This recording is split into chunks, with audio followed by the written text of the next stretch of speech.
Welcome everybody to part 2 of our webinar series, building, The I timer messed is that up. showing 59 minutes. I don't know. I just worried it's not going to record. I just want to make sure we're recording.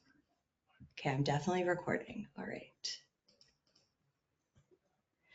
Welcome everybody to part 2 of building a winning team, how to expertly hire your team with these strategies through compliance and just these tips of how to grow your practice of finding the right team members and how to keep them is the entire essence of both parts of this webinar.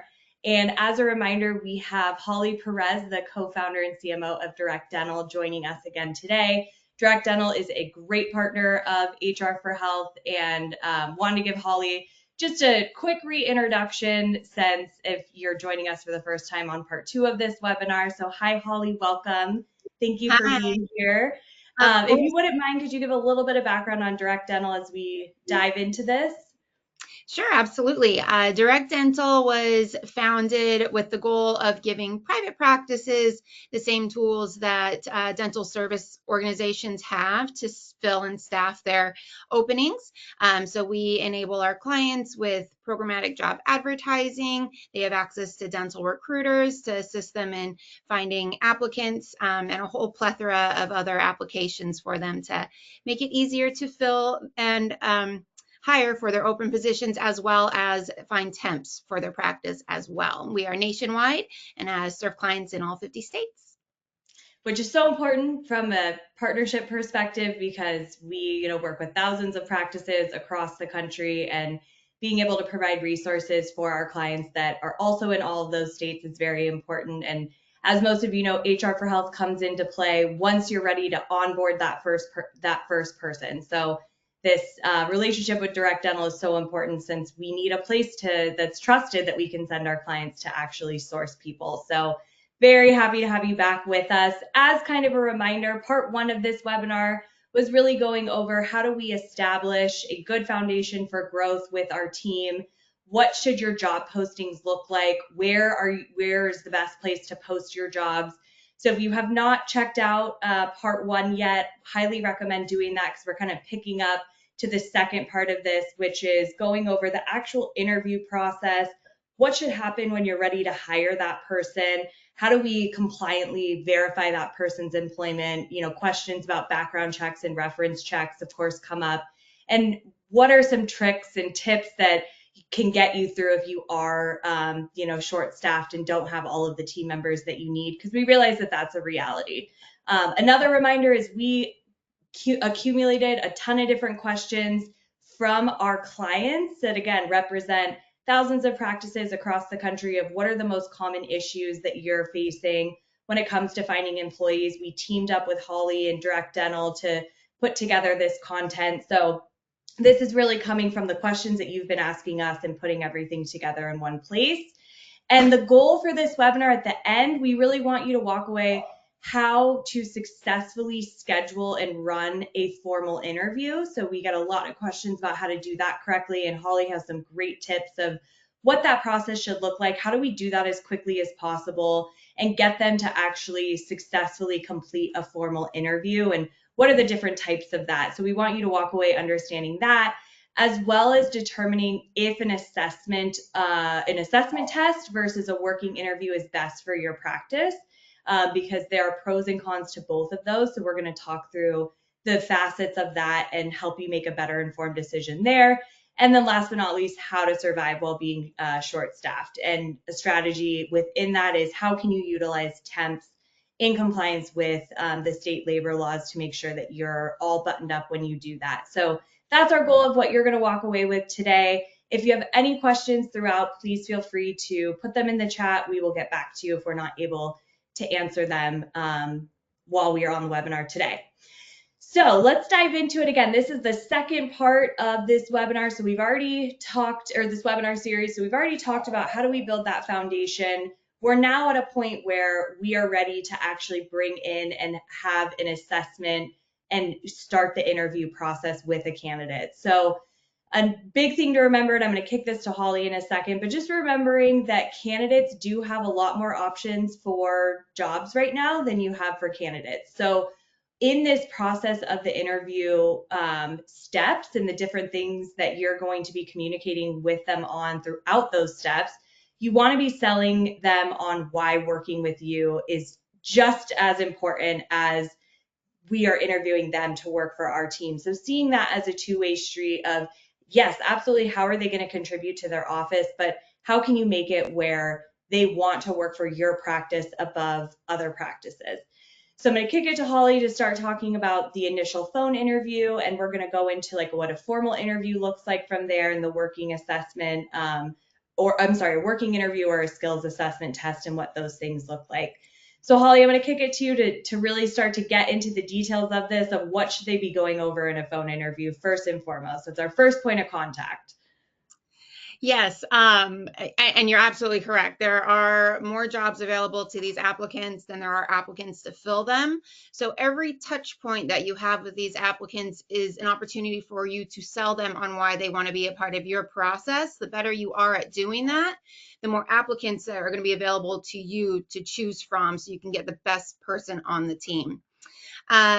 So what we really want to do when we're focusing on the phone interviews, first off, I'm going to say smile and dial. So get your head in the right space if you need to watch some funny videos or just have a conversation with your favorite person. But when you start dialing applicants that you want to schedule interviews with, you do want to make sure you're in a happy place and you have a smile. They can hear your smile over the phone. That is absolutely crucial for the first step in making them want to work for you.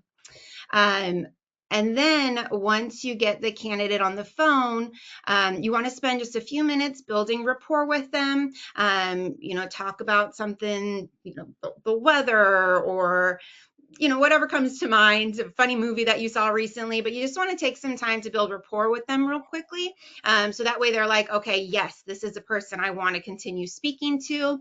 And then you have the opportunity to dive into some very specific interview questions that I always want to get out of the way on the phone interview. This lets you know if this person is worth your time, if it's going to be a waste of your time, a waste of their time. You get that over and done with within a 5-minute phone call, and you can move on with your day if they're not the right fit. So I always like to start my phone interviews with, hi, my name's Holly. You applied for my dental assistant job. Do you have a couple minutes to chat? When they say yes, they're giving you permission to kind of dive right into that phone interview. And then again, you'll build that rapport with them, talk about something local, any fairs or concerts or anything like that going on. And then I like to say, before we really hit it off and want to work together, I just have some basic questions for you. Number one, you want to figure out their location. I always like to say, our practice is located in blank. Your resume shows that you're located in blank. Does that commute work for you? If it doesn't, okay, thank you for your time. Have a great day. But we do find that a lot of people end up leaving their practice because the commute ends up being too much. So that is my very first question I always get right out of the way. Second is the hours. You want to know if the hours work for them. Our hours are Monday through Friday, 8 to 5. Does that work for you? It's a quick, simple yes or no. And that if they say yes, you'll continue on with more questions. If they say no or balk and there's no room for flexibility in your schedule, then again, you're going to part as friends and move on. What has you looking for a new position? You want to know if they're a job hopper, if they're just out to get more money, if it comes out that they might have been causing some issues within the practice, you can kind of get an understanding of that based on their answer. So you want to know why they're in the market for something new. What are you looking for in your next job? If it's something very specific that you won't be able to give to them, then it's probably not a good fit. But if it is something that you can give to them, that's a great way to tie that back in when you start selling them on why working within your practice is so great. You can tie it back to that question. So this is absolutely a wonderful question to know the answer to before you start selling them on the practice. And then what is the rate of pay that you're looking for? We see a lot of applicants in the market asking for extremely high pay rates. So again, you just want to get an understanding if this person is realistic. And again, if you're going to be able to offer them a pay rate that they're going to be satisfied with you long-term and stay within your practice. Yeah, and So, I think that one of the biggest things, sorry, Holly, to just no, go chime ahead. in here because we've talked about this a lot, is that just because they say they want a certain rate of pay, or just because you're putting the hours out there of Monday through Friday, 8 a.m. to 5 p.m., that doesn't necessarily mean you're scheduling for that time. That doesn't necessarily mean that you're paying them that exact rate of pay. In part one, we did talk in depth about that, and Holly had some really good tips on how to navigate that.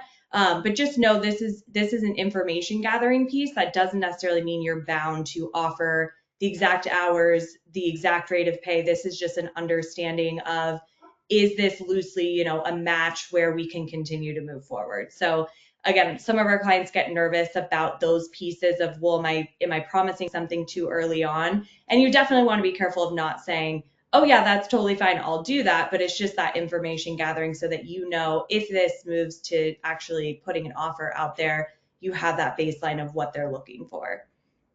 Yes, thank you, Jill, for adding that. I would have been very upset if I forgot to mention that. But I appreciate it, and agreed. So we find people that they get concerned with the dollar amount of pay, but then they don't take into account all the benefits that you're offering them. So if they are asking for a little bit higher rate of pay than you're comfortable with, again, don't promise that you'll give that to them, but still get the opportunity to get them into the practice, and then you can have that conversation of, this is what we offer pay wise, but these are all of the benefits that you get with us. And if you put a dollar figure on that, that actually means your pay is going to equal this. Yep. So understanding how that breakdown works as well, and be able to tie a dollar figure to the benefits that you offer, is another really great thing to have in your back pocket when you're talking to these applicants, to get them to understand that, oh yes, medical insurance costs a lot of money. I got to, and I want it. So I got to make sure I'm okay with the low rate of pay to be able to get those medical benefits. So Yep. again, whatever they answer, you're not tied to offering those to them. Absolutely, like Jill said. But you just want to have that information so you're ready to talk about it a little bit more when they come in for the formal interview. Yep. So then, once all of those questions are asked, you'll want to take a minute to review the practice with them, go over the benefits in detail, go over how great it is to work with the doctor or the team. If you are the doctor, talk about how great it is to work with your team. But really get them jazzed up for the opportunity to come and meet with you and your team, and to have the opportunity to work within your practice. And I'm one of those weirdos. I like to have control over my schedule. So I'll usually have times figured out already. So I'll say something along the lines of, I'd really love to meet with you in person. I think we have the opportunity to work really well together. I have Tuesday at 4:30 or Wednesday at 2 p.m. available for an interview. What works better for you? And then that usually just drives them to pick one of those options instead of you going back and forth with a bunch of different times. Keeps it very nice and concise. And then once you've kind of gone over these questions, we want to just make sure that they have everything that they need to be ready for the interview as well. So Jill, if you'll slide over to the next slide. So I always think it's best practice to kind of alleviate any anxiety that an applicant could have to come in for a formal interview within your practice. So I always like to answer these questions for them, even if they don't realize to ask them of me. Because what I found personally is that when they have all of these questions answered, they're more likely to actually show up for the interview. I'm sure Jill's hears this all the time, but they'll schedule interviews and then the person doesn't show up. It is awful. And I do feel like them knowing all of the answers to these questions increases the odds of them showing up for the interview. Mm-hmm. Number one, why is the position open? I think a lot of applicants, they tend to feel nervous, or they're curious as, why is there an opening in the practice? Is this a high turnover office because there's someone in the practice causing drama? So you just want to be forward with that. If our assistant's going back to hygiene school, we're so happy for her, sad to lose her, but happy for her, or our hygienist is moving away. Any reason why, okay, the person's only leaving the office because there's another opportunity that is only available to them if they leave the practice. That just always have a positive spin on why there's an opening in the practice, and then that's going to make the person less anxious and more excited to come and meet with you. Parking situation might be my own personal trauma, but I do find offices that have tricky parking situations, their no-show rate for interviews is extremely high. So just alleviate any issues, parking's really easy. Just park anywhere in the parking lot, or if they do need to valet the car or need a parking permit or anything along those lines, just lay that out for them in as much detail as possible, so that way they're mentally prepared for it. What to wear. As a recruiter, I always like to tell my applicants what to wear for their interviews. Just a quick, doctor might want to run you through a simple assessment test, so wear scrubs, or we are a more formal office. All of our people in the office wear business attire. That just lets them know, okay, if I want this job, this is what I need to wear. That way they don't have to worry about being overdressed or underdressed in any capacity. When I arrive for the interview, who should I ask for?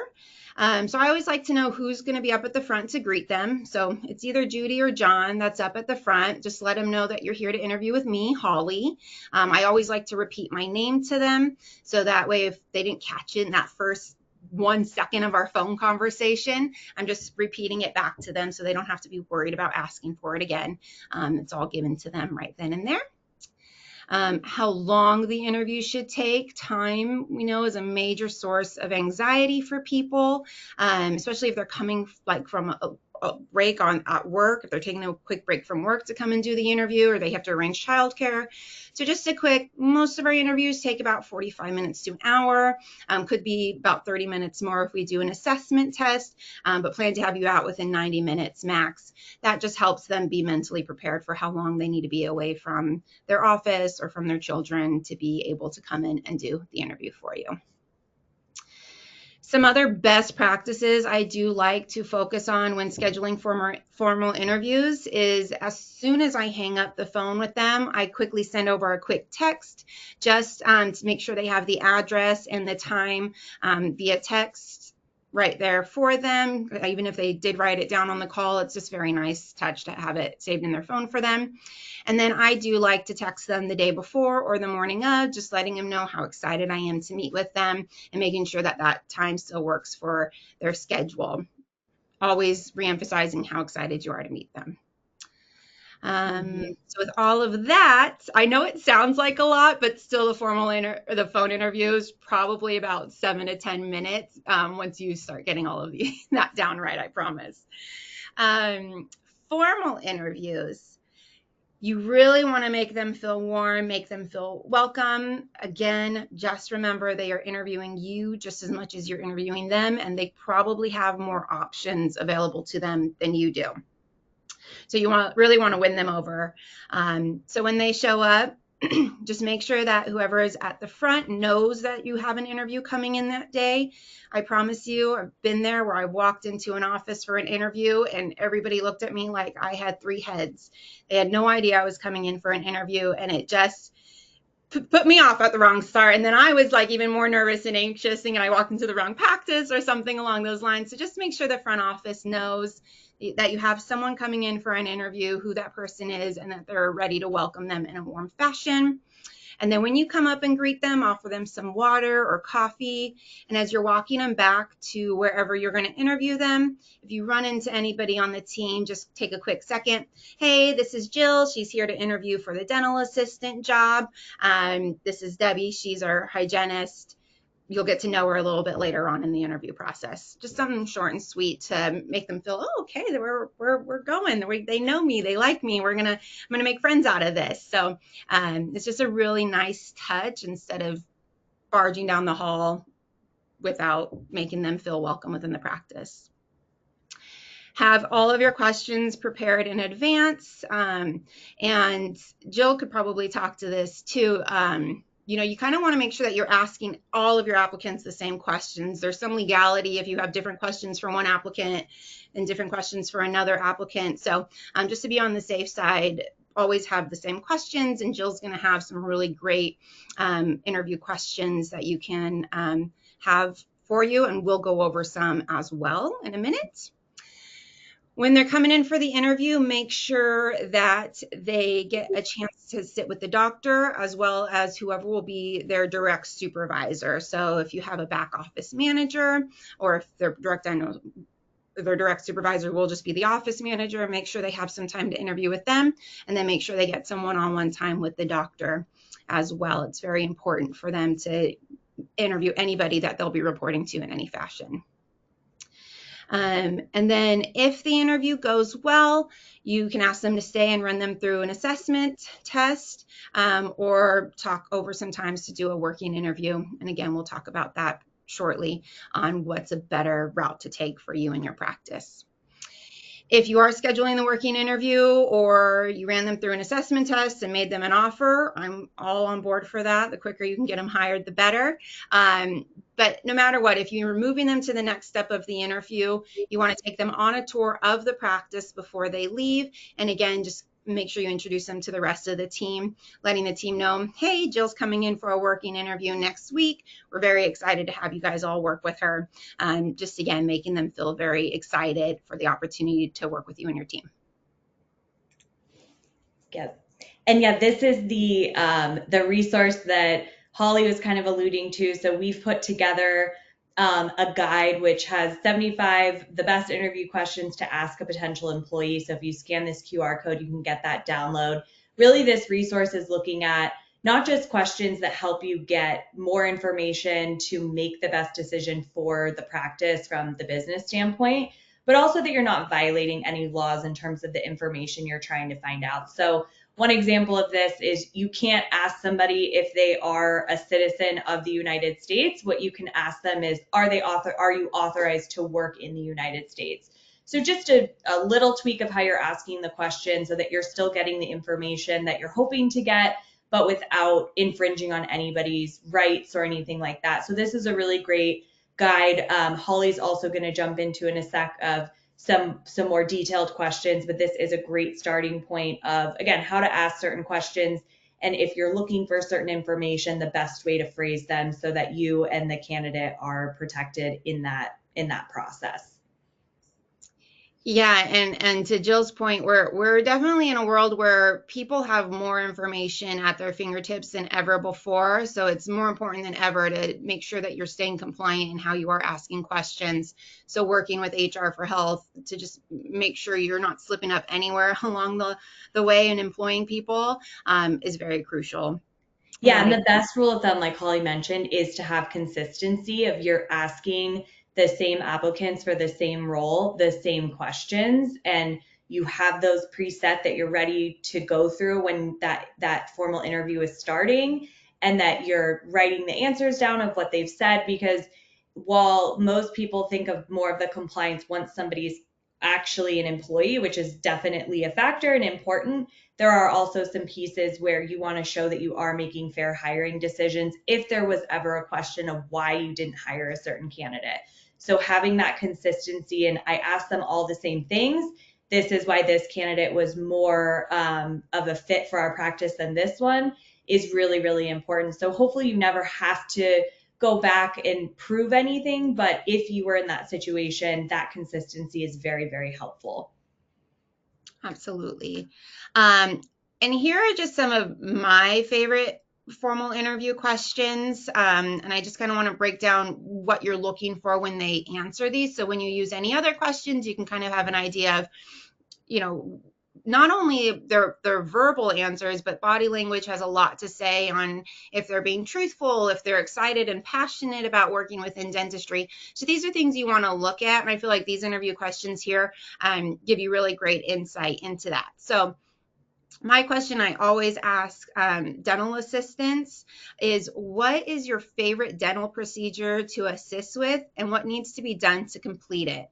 This tells you a lot about how passionate this person is. So if they're just like, oh, I like doing root canals because they're in pain and we get them out of pain, that's probably not a good person. But if they lean forward and they're like, oh my gosh, when someone comes in and they're just in agony, and I help the doctor set up the tray to look like XYZ, and I walk the patient through, this is what we're going to do during the procedure, what needs to be done after the procedure. They're leaning forward, they're engaged. You probably found someone that's really excited about what they do. I know getting excited about root canals is not something we see a lot, but whatever their answer is, you want to see that excitement come through when you ask this question.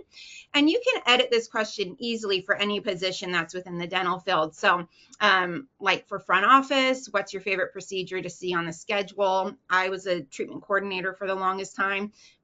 Doing the final placement of the tooth on an implant was I always got super stoked when I saw that on the schedule. And then for a hygienist, when we have a new patient, what kind of required treatment do you get excited to see with those new patients? You can ask that to a hygienist and again, see how her response is, his response is, to see if they are truly passionate and excited about what they do in the dental field. Another question that will give you some really great insight into this person is, tell me about the last time you had to work on a project or a job that wasn't interesting. How did it make you feel? We know working in dentistry, it can get mundane. Sometimes it feels like we're doing the same task over and over again. So when you are looking to hire someone, you want to make sure you find someone that can find the joy in anything, and that they're not just going to be like, oh, I got bored, so I quit. That's definitely not someone you want in your practice. So just knowing the answer to that question is going to let you know how their longevity with your practice is going to be. This is one of my favorites. Do you have a friend or family member that seems to have the best job on earth? This basically tells you, does working in a dental practice align with what they consider to be an admirable job?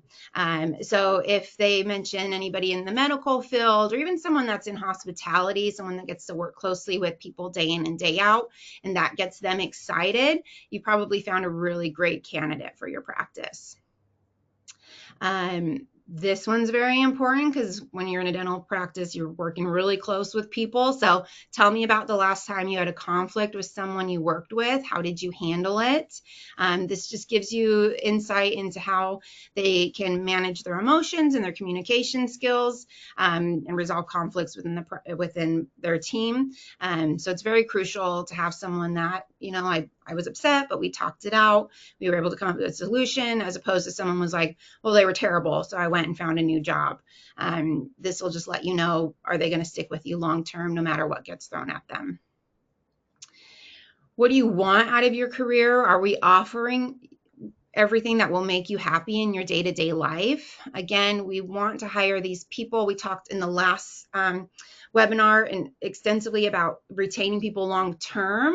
So you want to make sure that if you are bringing someone on, that this is going to be a long-term hire. And why we would all love our dream job would be living on a yacht in the Maldives. It's just not realistic. So we want to make sure that what we're giving this candidate, they will find fulfillment in it, and they will enjoy creating beautiful smiles with you for a very long time. And then lastly, you've got to sit there and review their resume in detail. I will sit there and ask them why they left every single job on their resume. You just want to make sure that they have good reasonings for leaving all of their previous jobs, because again, we're hiring for longevity. Yes.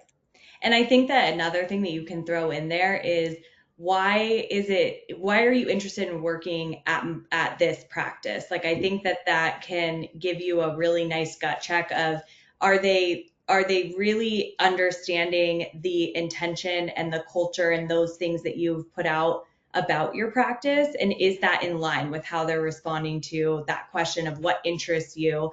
And you can really see what they're gravitating towards, through the process based on what they've learned and how they're really receiving the information that you're giving them.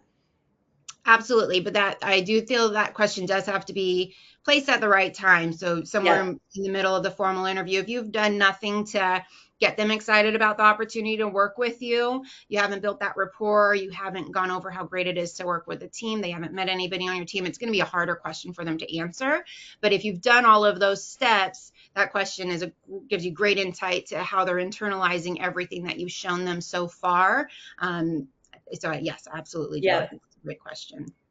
Yeah, and so once we have gone through the formal interview process, the next kind of fork in the road is this idea of, do I do a working interview versus a skills assessment or test? And really, it doesn't have to be either or. You technically could do both. I think that the subject of working interviews have become more of a hot topic in the more recent years, because it's like, well, are these fair? Is this a way for them to get work out of me without paying me?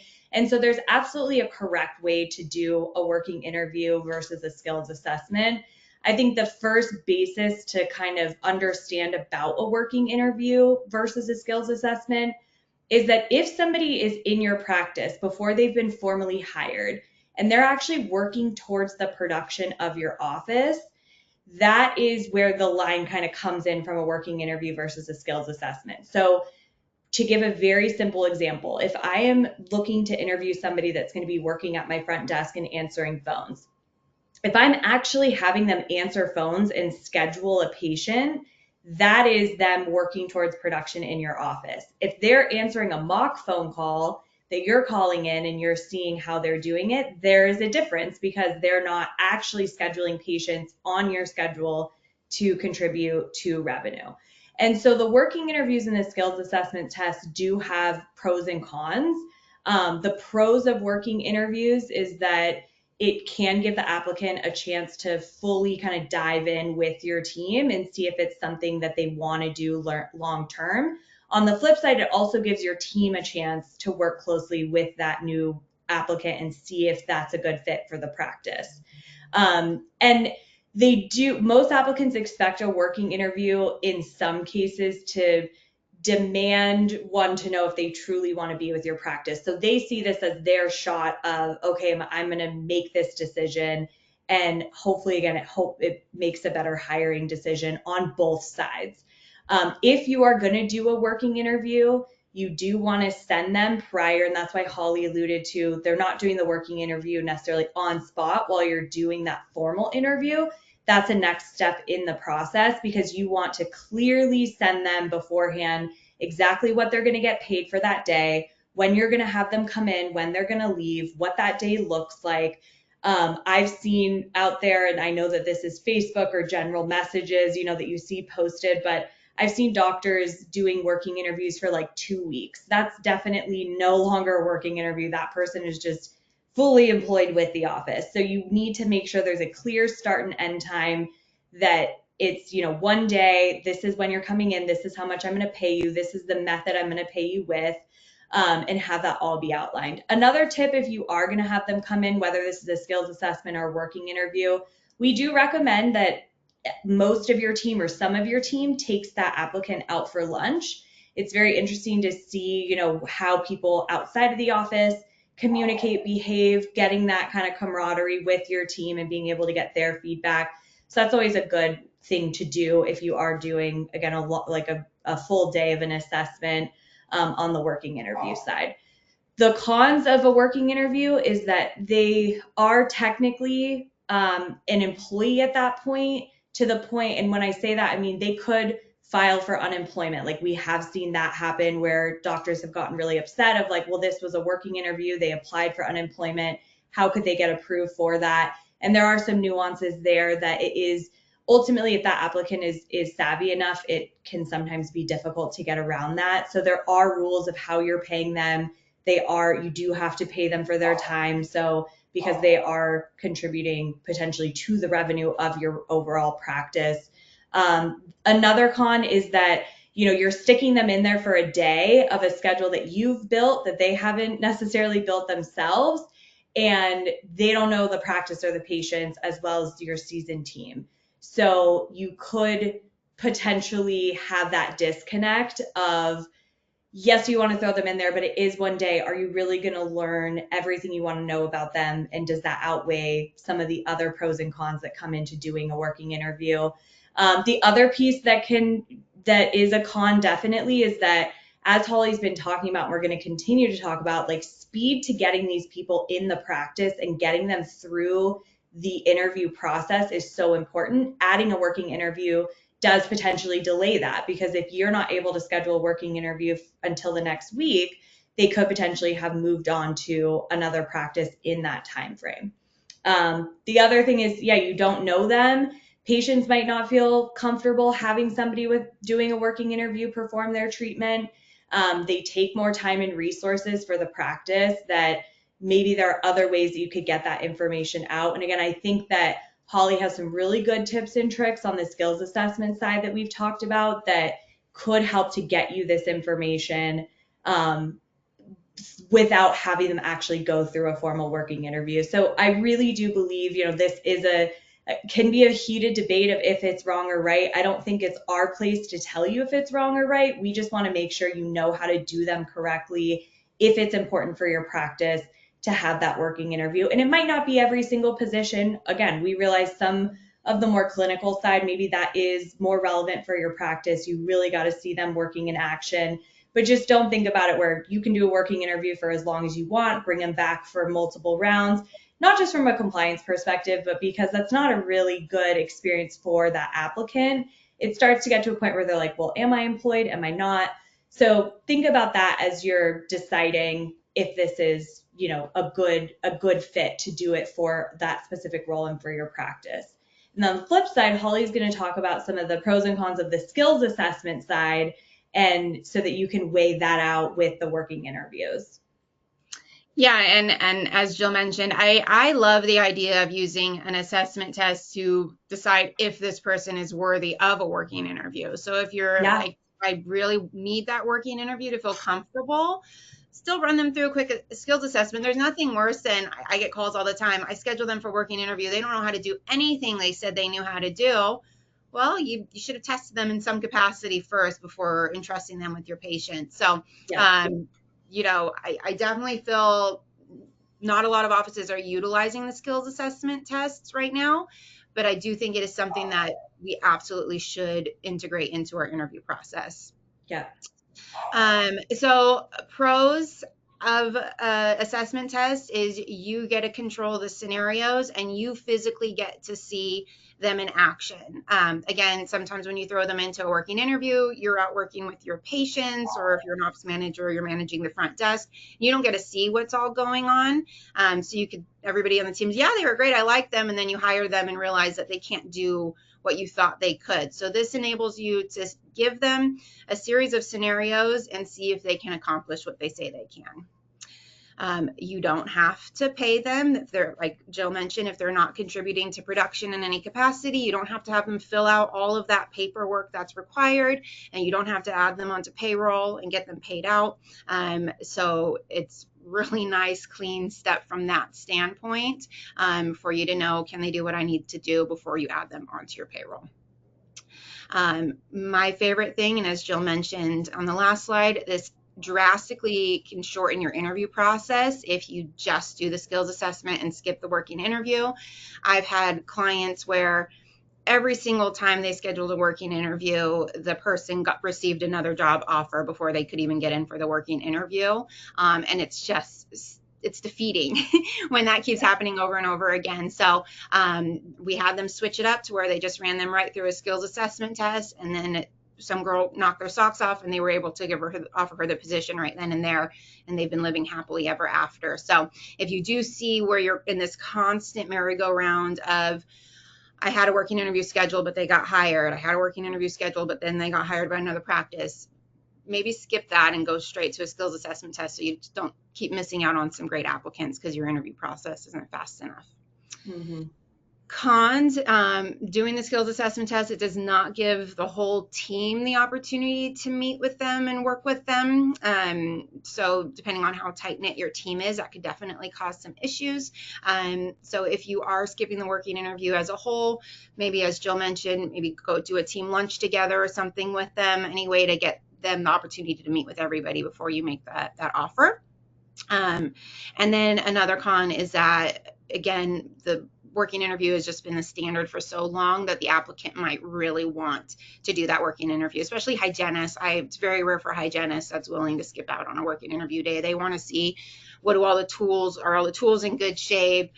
Do all the assistants help the way they're supposed to? Is the schedule something that I can personally manage? They want to see those things. So you might find yourself where they did a great skills assessment test, you want to hire them, but they still want that working interview. And again, then you can work through that accordingly.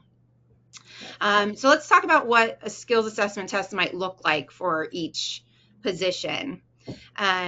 So if you're new to this assessment test, these are just some scenarios you can run through for each position.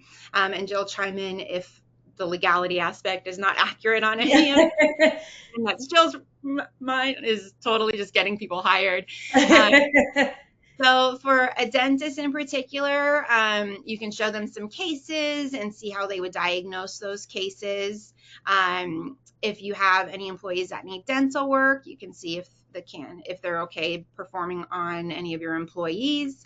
You can let them shadow you for the day, and then throughout the day you want to ask them questions on how they would do things, if they have any suggestions for improvements, or if maybe you diagnose something that they have a different opinion on, which is not bad if they have a different way of, dentistry is a science. They have different ways of doing different procedures or treatments. So, but you just want to make sure that what they are looking to do aligns with your philosophy within your practice.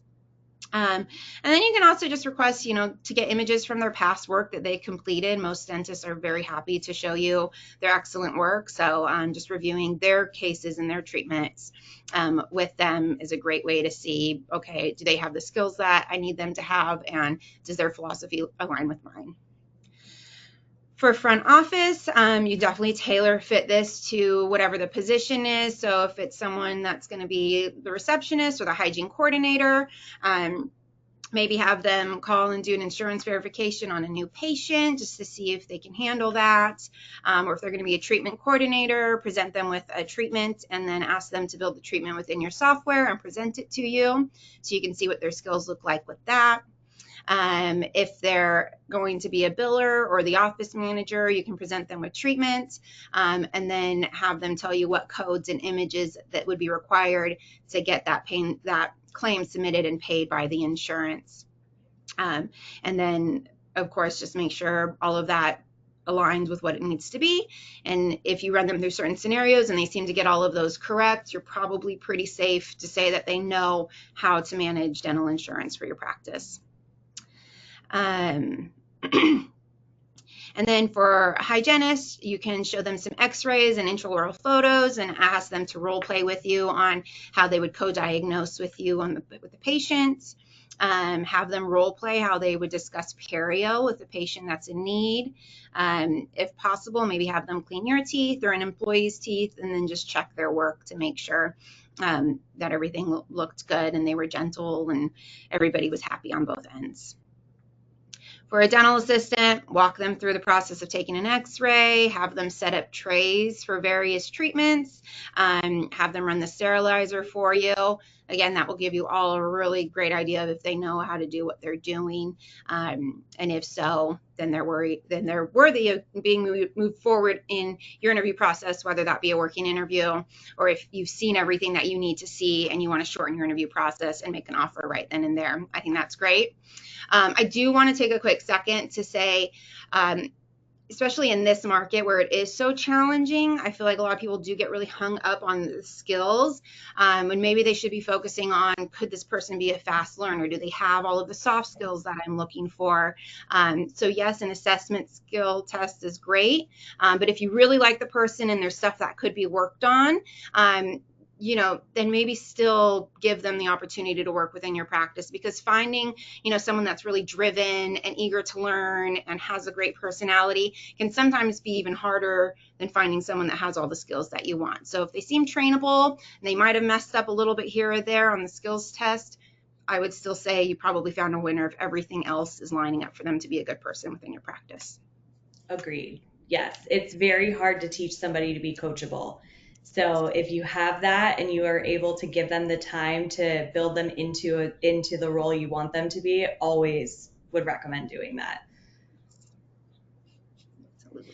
So this is another resource that we just created with Direct Dental and HR for Health, which is a resource on recruiting, engaging, and retaining Gen Z talent. So I've been with HR for Health for almost 11 years. We've had our different phases of, millennials were hated for a long time. I'm a millennial. I used to never say I was a millennial. Now I'll say it all day because people are frustrated with the Gen Z generation.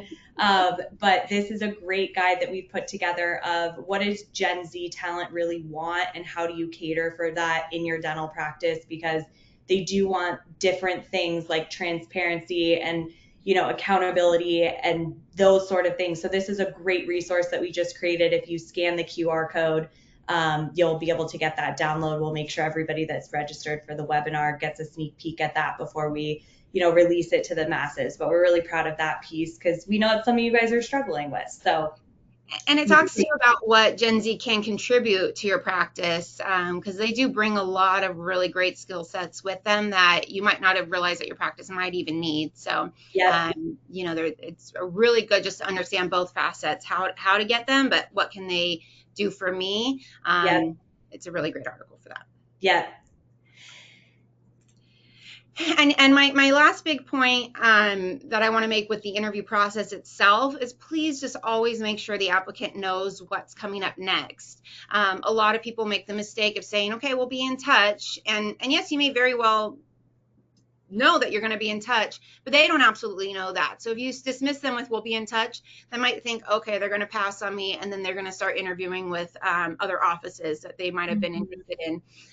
So instead of saying we'll be in touch, say the next step in the interview process is this. I just have to get with my team to figure out some dates and times that we could run you through that. I'm going to give you a call tomorrow afternoon. Is that okay? By doing that, they know, okay, I'm going to be moved forward to the next step, and this is when I can expect their call, so I'll be ready for that call. So just always throughout the interview process, let them know what that next step is so you don't end up losing them. It's just a silly way to lose an applicant. Absolutely. And if they are interviewing with multiple offices, if the other offices are not doing this, this is a way where they see kind of a clear path forward with your office. So it can absolutely be a differentiator, I think. Absolutely, yes. Okay, so let's talk about we are ready to actually hire this person. We've gone through all of the steps that Holly has been talking about and that I've been talking about of creating a foundation to not just bring this applicant in quickly, but also to keep them. And so the very, very first thing that you want to make sure you're looking at, and now is a perfect time to do this because we're going into the end of the year, there's new laws that are coming out in 2025, is does my employee handbook actually represent how I'm running the practice? And do I make sure that my new team members and my existing team members have access to this policy manual of mine so that I can actually use it to make decisions, to decide how I'm going to handle certain situations. It should very clearly define what your policies are, how your procedures work, what your culture includes, and putting expectations in place for conduct, for attendance, for performance. We again see so many discrepancies when we start working with a client of they have one thing written in their employee handbook and they're doing something completely different. So you want to make sure that the document itself reflects what you're doing and highlighting certain pieces. In part one, we talked a lot about how to get engagement on your job postings. And those pieces to get engagement include what's in it for the employee, meaning what's the time off, what's the health insurance, the 401k, the holidays. These are things that they care about and you want to make sure you follow up with on day one. So first and foremost, right when they come into the office, you want to give them all of their new hire documents, which we'll talk about a little bit more in a bit. And the employee handbook should be part of that. So you want to be able to highlight for them, as we talked about in the interview process, here's what my handbook says about vacation. And as you work, this is what you earn. As you've been with us for a certain amount of time, this is how many more hours you get each year. My attendance policy is X. I consider somebody late in my office if they clock in 5 minutes past their start time. I consider somebody clocking in too early if they're clocking in 5 minutes before their start time. So you want to make sure you're very clearly laying that out for them. And again, that your handbook is backing that up. The other thing is that, of course, make sure that you're in compliance. Please, please, please get your employee handbook from a company. If it's not through HR for Health, it's from a company that knows HR laws in your state. We see so many practices when we start working with them that they receive their employee handbook from their friend or their colleague, and then they're trying to tweak it to their practice. That's the quickest way to getting out of compliance, because you don't know if their handbook in the first place is in compliance. And then you're trying to figure out how do I put my policies in this? So you want to make sure your handbook is covering all of the mandatory policies. So examples are harassment, workplace safety, HIPAA pieces are in there. Again, codes of conduct, all of those pieces. Depending on your state, there's a lot of mandatory ones that carve out like jury duty and what your protected leaves are. So those things all need to be in there, because the biggest thing is it's going to provide that consistency. So we want to try to avoid any miscommunication or confusion around, again, this is in writing, but this is how everyone's actually operating. If that's actually how everyone's operating, your policy should reflect that. So really, really important, because this does create a good onboarding experience. You've heard me say this throughout so many of our webinars about hiring, is that we get somebody, we see that they have experience in their role previously, but we forget they don't have experience in our office. So we want to make sure from day one, we only have one chance to make a first impression, and we want to make sure we're giving that new hire a very clear guide to follow so that that confusion is reduced. So again, do you have certain times in the year where you close down and you require them to use time off? We're getting into the holidays now. Do you have certain policies that require your team to work during the busy time of the year, during the holidays, and making that really, really clear so that it's setting a foundation for a positive working relationship. So I could go on and on about the employee handbook. It's so important, probably because it's maybe one of the most overlooked things that is such low-hanging fruit. And so I know most of you are HR for Health clients. This is a great time to use the software to update your handbook. Again, we push out updates as they occur. So if you're in a state that has a specific law update, we're going to automatically push that out for you so that it's updated in real time. But make sure that you are bringing this into the onboarding piece, because having a good onboarding process, and we talked about this in the first part of this webinar series, is so vital for an employee to buy into the practice. So I always say compliance is caring. So there's absolutely a compliance piece of this, that we want our team to know that we care about them and we are doing everything we need to by law to care about them, but also the experience that they're getting. We are talking about Gen Zs, and that guide is so awesome of what they're looking for. One of those things is efficiency and ease of use. And so if I come into a practice and I'm used to, as a consumer, of having everything digital at my fingertips, I can order my lunch and I know exactly where it is and how close it is and how soon it's going to be here, but then I have everything on paper from an onboarding experience, it's not a great representation of how we want that employee to feel. So we want to have all of the paperwork paperless and in a digital situation. That way it's secure, but also it's accessible and very easy for them to access. And then once we bring them in, and we started the onboarding process, we talked about, again, in the first part, of 30, 60, 90-day reviews. As we have been talking about in this piece of the webinar, is we might have a gap in a skills assessment that we are very confident that person can get to the point we need them to, but we have to work with them. And so by putting in place these 30, 60, 90-day check-ins with your team, and being able to do that in a paperless environment of getting notified, hey, it's time for your check-in, to do a review. You're doing that through a digital space so that they can go back and access it whenever of, oh, what did they say I needed to work on? Got it. Okay, I know what I need to work on and what I need to do before the next review. All of that can be done through an HR system, and it really does make a difference in terms of the team feeling like they care about me, and this is a long-term gain for them. It's not just they see me here for 30 days, and if I don't make it, I'm out of here. So let's talk about employment verification, because that is a very distinct piece of, we send an offer out, we're ready to do the onboarding, but I want to do a background check or a reference check. And so what employment verification is this process of verifying somebody's prior employment. This includes job titles, their dates of employment, and their responsibilities. We want to do this at the correct time. So again, this can be done through a reference check. It can be done through a background check. I highly recommend doing reference checks. We get asked a lot, well, if I get a call for a reference check, am I able to say anything? I don't want to get in trouble, or am I even going to get realistic information if I do a reference check? The answer is you can absolutely verify prior employment.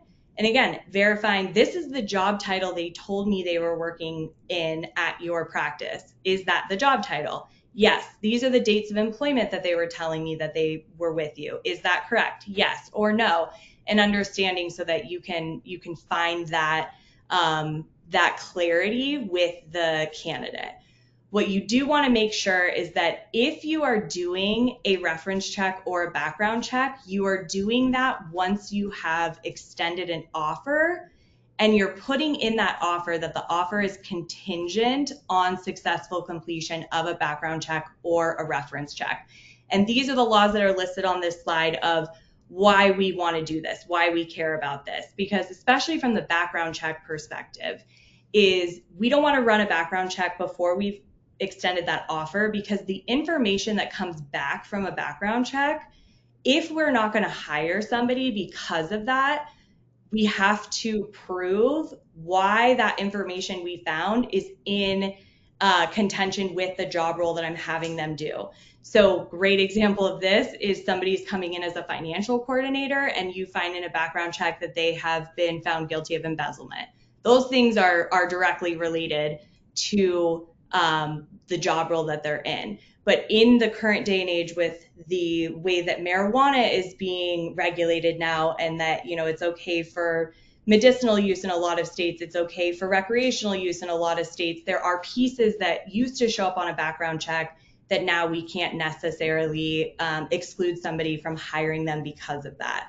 So biggest takeaways here, use a reputable background check company. If you have questions on who that can be, the HR for Health team can guide you. I know Holly's team can guide you, because this is a piece that is really important. And again, I'm not saying don't do background checks. I'm not saying don't do reference checks. I absolutely think that you should do them, but you just need to make sure that you're getting consent from the applicant that you're doing this, and you do it at the right time. You don't do it right in the beginning. You do it when you're ready to extend an offer, and you put in that offer that it's contingent on successful completion of these processes. And that way the candidate knows what to expect. That's another piece. They should be signing off on this. If you're using employment applications, which we highly recommend, they are signing that employment application, and there's a section about references. And there's usually a separate document for a background check. So just make sure that they're giving you consent to do it, and that you're communicating with how it's going to work moving forward, and you have it all documented.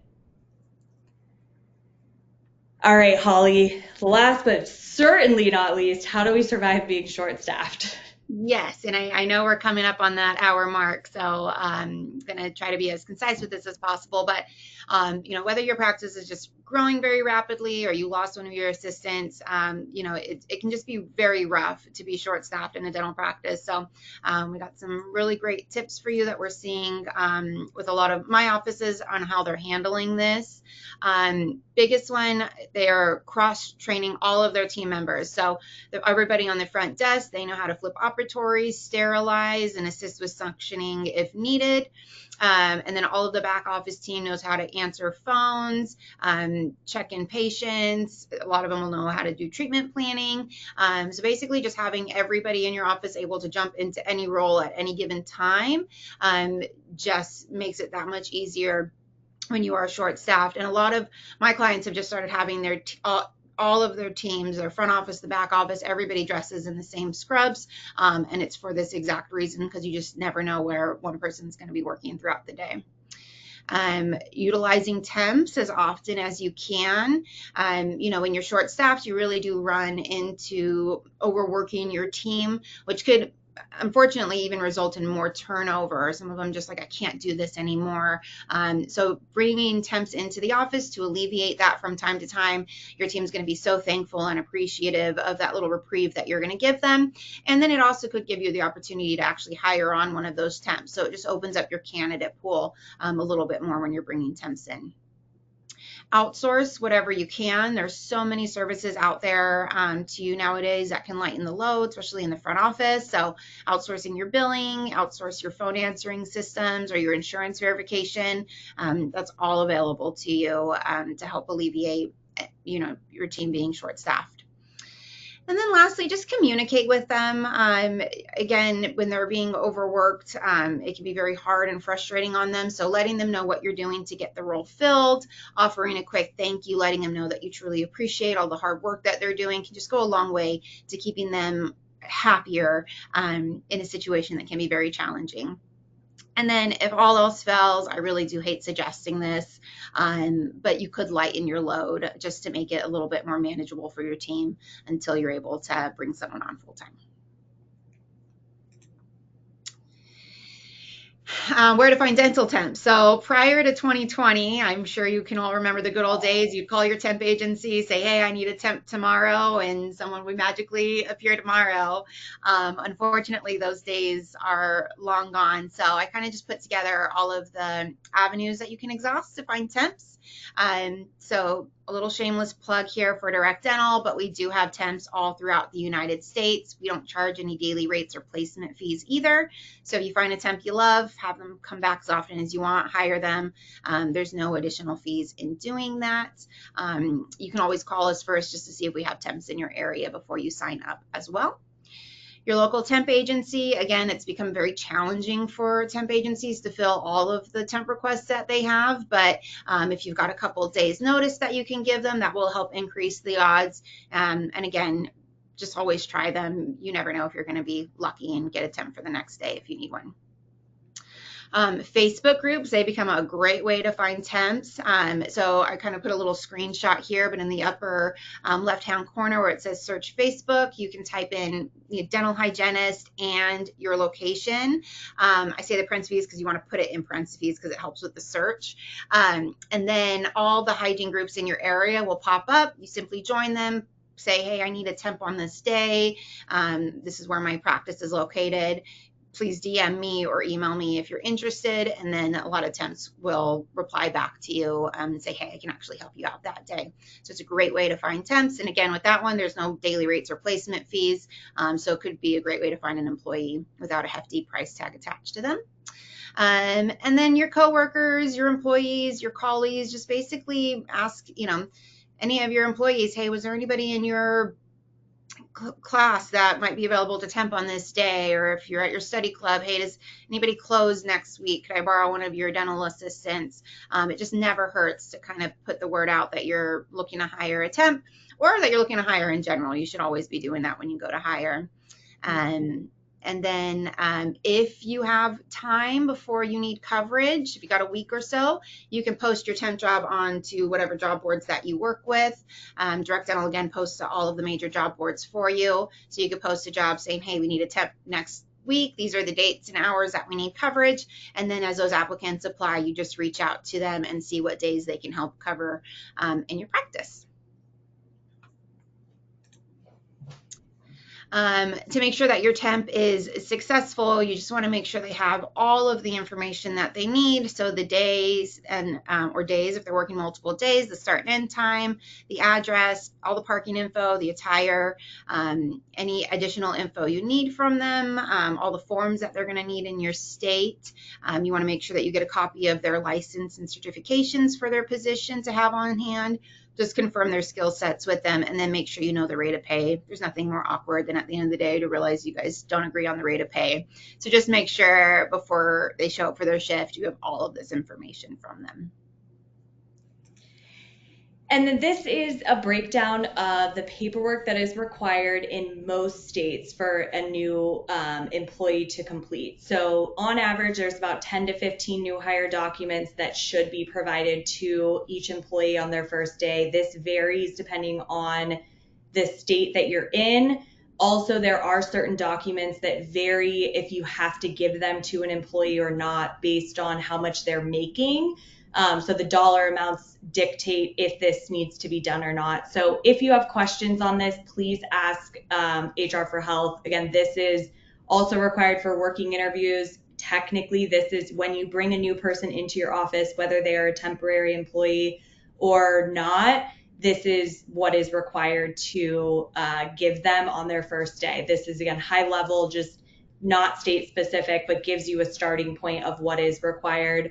And Holly, I know you have some thoughts on this too of, what are some tips, since this does seem like time intensive for somebody who's just going to be in the practice for a day potentially.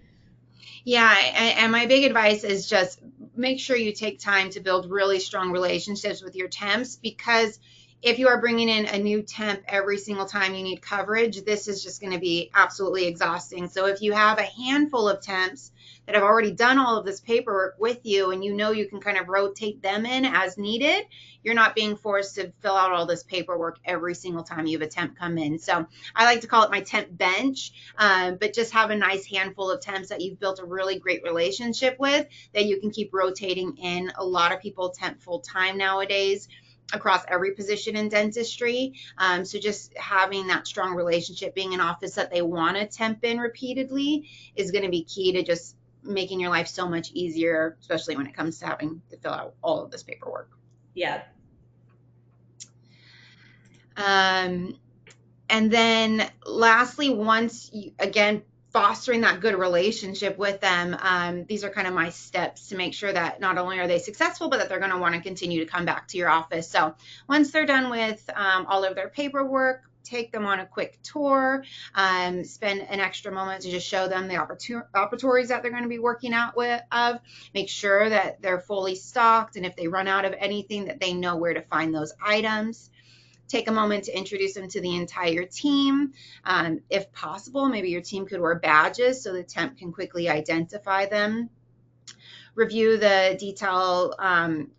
review the schedule with them closely, so that way they know exactly what's expected of them throughout the day. You can give them insights into any problem patients, so that they know what it's going to take from them to make sure that patient feels comfortable. Let your patients know that there's a new face in the office. Sometimes they can get a little apprehensive when they don't know somebody.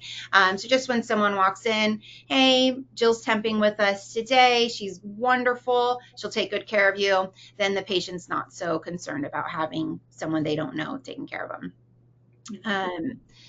Just let them know that if they have any questions, anybody on the staff is approachable to them. So that way they're not trying to chase you down for every question that they have. They know that they can go up to anybody on the team. And then if they're doing a great job, or you catch them doing something right, make sure you point that out to them and celebrate it with them. You may be thinking, oh, they're here today, I'll never see them again, I don't need to take the time to do that. But again, you might really like them, maybe want to hire them, maybe want them to come back and temp later on. So just celebrating any quick little wins with them is going to go a long way to just building that rapport with them and making them think, okay, I definitely want to come back and temp in this practice. Make them feel included. If you bring any treats to the office, make sure that you bring enough for the temp as well. And then again, if you really like them, go over your schedule with them before they leave at the day to see if they can take on any additional days. And with that, I just want to say thank you for your time. I hope you really took away, being able to decide if you need to do an assessment test or a working interview, how to handle being short-staffed, how to do insurance verifications in compliance with labor laws. That can get really tricky. So I hope you enjoyed, but if you have any questions, all my contact information is there. And then for joining this webinar, you could get 15% off of our services by typing in HRH15 at checkouts. Thank you so much, Holly. And this is also if you want to book a demo with HR for Health, if you're not a client yet, and really in any healthcare vertical, this is a QR code you can scan to be able to do that. Thank you, Holly, so much for doing this for part 2. I know that we will have many more to come as these questions pop up. I think for all of our HR for Health clients, know that we trust DirectDental to help you with this piece of your business. We know that it is such a struggle. So please reach out and utilize them as a resource because we all have our strengths and this is Direct Dental's strength. And this allows you to focus on what your strength is so they can help to screen candidates. So again, we will be back with more information in the future as these trends change, probably before you even know it as we go into the end of the year. But thank you for joining us. Holly, so appreciate your time and looking forward to the next one. Yes, thanks,